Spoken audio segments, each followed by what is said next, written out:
किस तरीके से मास्टर प्लान दिखता है ओपी राजभर का। उनका ये कहना है कि आत्मनिर्भर अब हम खुद हो रहे हैं, हमें किसी की जरूरत नहीं है। तो प्रभाव दिखाने की कोशिश इसको कर रहे हैं ओपी राज। चाचा बाबा को प्रभाव दिखा रहे हैं। चाचा को हल्के में लेने की कोशिश मत करिए। जब भी आप हल्के में लेंगे तो इसी तरीके जैसे बिहार में हमने थोड़ा सा झटका दिया था, ऐसे फिर झटका दे देंगे। पीला वाला गमछा जो बिहार से उड़ा है, घूमा है, वो अब यूपी में भी उसकी बहुत ज्यादा हनक सुनाई पड़ी। बाबा के लिए टेंशन वाली बात है कि सेना तैयार कर रहे हैं, ओपी राजभर आत्मनिर्भर दिखाने की कोशिश कर रहे हैं। सत्ताधारी दल किसी भी तरीके से कमजोर हो जाता है तो बहुत बड़ी जरूरत होगी कि राजभर को साथ में लेके चलना ही पड़ेगा। नमस्कार, आप देख रहे हैं खबर चौक और मैं हूं अमन सिंह वत्स आपके साथ। आज दो ताली में चर्चा करेंगे उत्तर प्रदेश के एक ऐसे नेता की जो लगातार सियासत में चर्चा का विषय बने रहते हैं। आज एक बार फिर अपने एक वायरल वीडियो को लेकर वो चर्चा में बने हुए हैं। जी हां, हम बात कर रहे हैं ओपी राजभर की।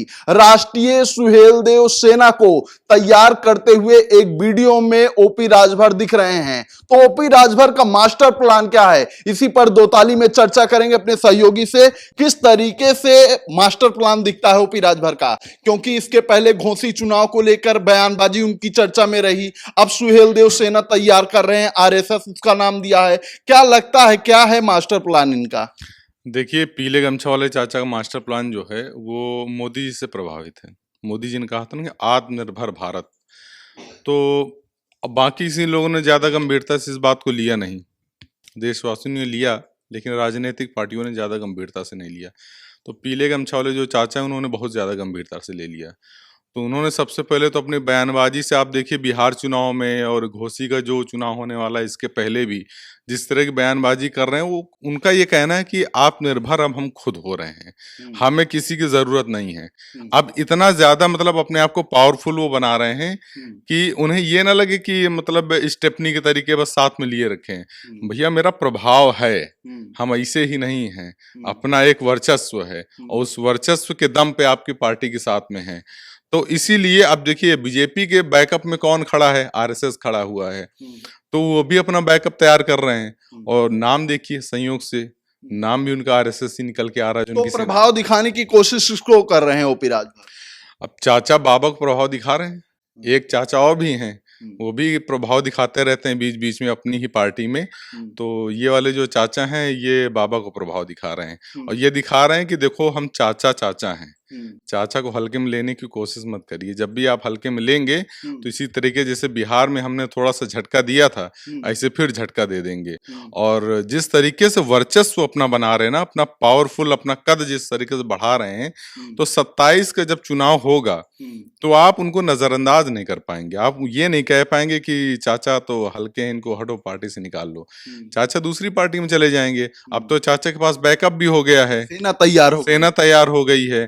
तो एक तरीके से कह सकते हैं कि पीला वाला गमछा जो बिहार से उड़ा है, घूमा है, वो अब यूपी में भी उसकी बहुत ज्यादा हनक सुनाई पड़ी। बाबा के लिए टेंशन वाली बात है कि सेना तैयार कर रहे हैं, ओपी राजभर आत्मनिर्भर दिखाने की कोशिश कर रहे हैं। हमको लग रहा है भगवा और पीले रंग की जो लड़ाई है वो थोड़ा और दमदार होती चली जा रही है।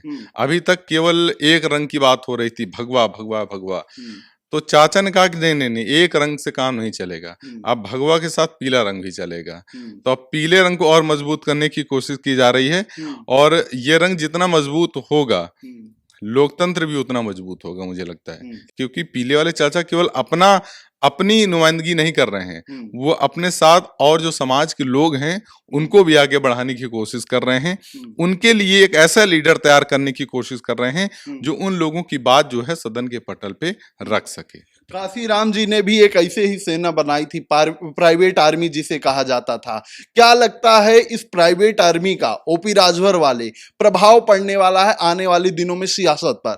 देखिए, सियासत पे प्रभाव तो पड़ेगा, लेकिन वो डिपेंड ये करता है कि आप कितनी सक्रियता के साथ अपनी बात मुखर होकर रख पा रहे हैं और कितनी सक्रियता के साथ आप अपनी सेना को आगे लेके जा पा रहे हैं। अब ऐसा नहीं है, सेना तो बहुत सारी बनी हुई हैं और भी तमाम पार्टियां बनी हुई हैं और उन पार्टियों की अपनी अपनी आर्मी सेना है, ये है, लेकिन उतनी ही दमदारी के साथ आप लगातार अपनी बात मुखरता के साथ जब तक कहेंगे तब तक तो आप दमदारी के साथ अपना प्रभाव छोड़ पाएंगे। लेकिन जहां ये लगा कि अब आप किसी दूसरे के प्रभाव में आ गए हैं तो वहां पे आपकी सेना भी डाउन हो जाएगी, आपकी बात भी डाउन हो जाएगी। अब देखिए मायावती का क्या हुआ। मायावती की भी तो एक नीले रंग वाली सेना थी, दमदार सेना थी। और ऐसा नहीं है, अभी भी उनके जो चाहने वाले हैं वो एकदम बिल्कुल जो अंधभक्त शब्द का प्रयोग किया जाता है वो केवल एक पार्टी के लिए नहीं है, वो बीएसपी के लिए भी वही लागू होता है। उनके भी अपने अंधभक्त हैं, वो बिल्कुल आंख बंद करके उनको वोट देना चाहते हैं। लेकिन अब आप देखिए कि उनकी बयानबाजी है मायावती जी की, वो किसी दूसरे के प्रभाव में आ गई हैं, तो वो नीला रंग कमजोर हो गया है। उस नीले रंग के कमजोर होने की वजह से अब दूसरे रंग के मजबूत होने का समय आ गया है। लेकिन ओपी राजभर जिस सक्रियता के साथ दिख रहे हैं, अपनी आर्मी को बकायदा ट्रेंड कर रहे हैं, वर्दी के साथ देखे होंगे आप वीडियो, लोग खड़े हैं वर्दी पहनकर। क्या लगता है अगर यही सक्रियता रही तो आने वाले चुनाव में इसका क्या प्रभाव पड़ेगा इस आर्मी के द्वारा? देखिए चुनाव में प्रभाव तो ये पड़ेगा कि अगर कोई ऐसी स्थिति बन जाती है कि सत्ताधारी दल किसी भी तरीके से कमजोर हो जाता है तो बहुत बड़ी जरूरत होगी कि राजभर को साथ में लेके चलना ही पड़ेगा। या कोई दूसरी विपक्षी पार्टी अगर इस स्थिति में पहुंच जाती कि उसको सरकार बनाने के लिए कुछ संख्या बल की जरूरत है तो वहां पे राजभर एकदम खड़े दिखाई देंगे कि बिना इनके साथ में सरकार नहीं बनाई जा सकती।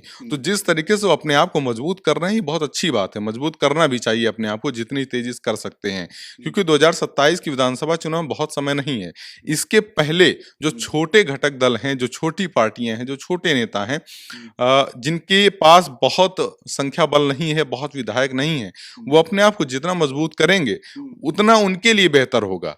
और जो बड़ी पार्टियां हैं वो भी आपको बहुत नजरअंदाज करने की गलती नहीं कर पाएंगी।